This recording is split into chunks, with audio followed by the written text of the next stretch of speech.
Bonsoir et bienvenue sur Afrique Sport pour le journal du soir du samedi 13 mars 2021. Nous débutons avec les mots du nouveau président de la CAF. Motsepe entame son mandat de 4 ans après un choix sans opposition par les associations membres de la CAF. En se rendant à l'Assemblée générale, l'Afrique du football a adopté une position d'unité qui a vu les 3 autres candidats, à savoir Augustin Senghor, Ahmed Yahya et Jacques Anouma, se rallier à la candidature de Motsepe lors de sa première adresse en tant que président de la CAF. Patrice Motsepe a parlé de l'émergence d'une nouvelle CAF qui portera le football africain à de nouveaux sommets. Et nous restons autour de Patrice Motsepe, légende du football africain. Samuel Eto'o était à Rabat où il a assisté à la 43e Assemblée générale de la Confédération africaine de football, une rencontre au cours de laquelle le milliardaire sud-africain et président de Mamelodi Sundowns, Patrice Motsepe, a été élu nouveau président de l'instance dirigeante du football africain. Sur sa page Facebook, le quadruple ballon d'or africain a félicité le nouvel homme fort de la CAF, mais félicitations à Patrice Motsepe pour son nouveau rôle de président de la CAF, a écrit Samuel Eto'o. Le Camerounais, il faut le rappeler, était conseiller spécial de l'ancien président de la CAF, Ahmad. Dernier point Afrique avec Vietch. Plusieurs médias ont indiqué que le directeur sportif de l'Atlético de Madrid, Andrea Berta, aurait pris contact avec l'agent de Hakim Ziyech pour commencer les négociations d'un possible transfert du joueur marocain en mauvaise posture depuis quelques semaines à Chelsea.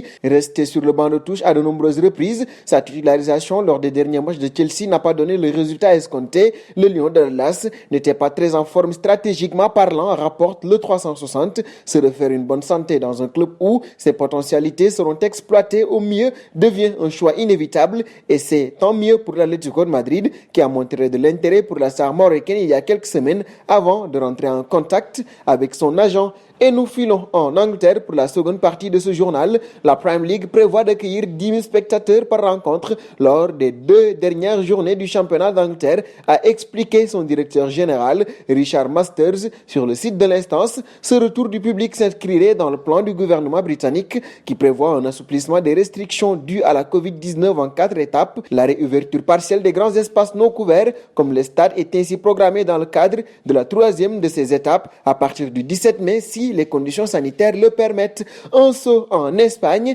Zinedine Zidane s'est penché sur la rumeur d'un comeback de Cristiano Ronaldo au Real de Madrid. Très élogieux envers le Portugais, l'entraîneur merengue a aussi montré du respect pour son club, la Juventus. Vous savez tous ce que Cristiano représente pour le Real de Madrid, ce qu'il a fait ici et à quel point nous l'aimons. C'est valable pour moi aussi en tant que manager car je l'ai entraîné ici. Il est entré dans l'histoire ici, c'était magnifique, a rappelé le coach merengue, forcément nostalgique d'une époque glorieuse, mais qui n'a pas voulu s'avancer sur ce dossier. Mot de mercato également avec Pogba pour clore ce journal. On pensait la piste définitivement oubliée à Turin, il n'en est rien. Selon le site Calcio Mercato, le club champion d'Italie a toujours comme ambition de faire signer son ancienne star Paul Pogba au terme de la campagne en cours. Il compte sur la vente de Cristiano Ronaldo afin de financer l'opération et concrétiser ainsi le comeback de la pioche. Pogba est sous contrat avec Manchester United jusqu'en 2022. Néanmoins, à Manchester United, plus personne ne le retient.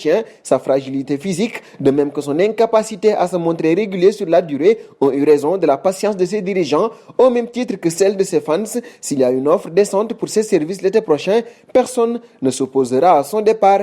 Et nous arrivons au terme de ce journal que nous fermerons avec la question du soir. Hakim Ziyech doit-il dire oui à l'Atlético de Madrid? Vos réponses seront attendues en commentaire. En attendant, n'hésitez pas à vous abonner sur Afrique Sport pour ne rien manquer du football continental et international.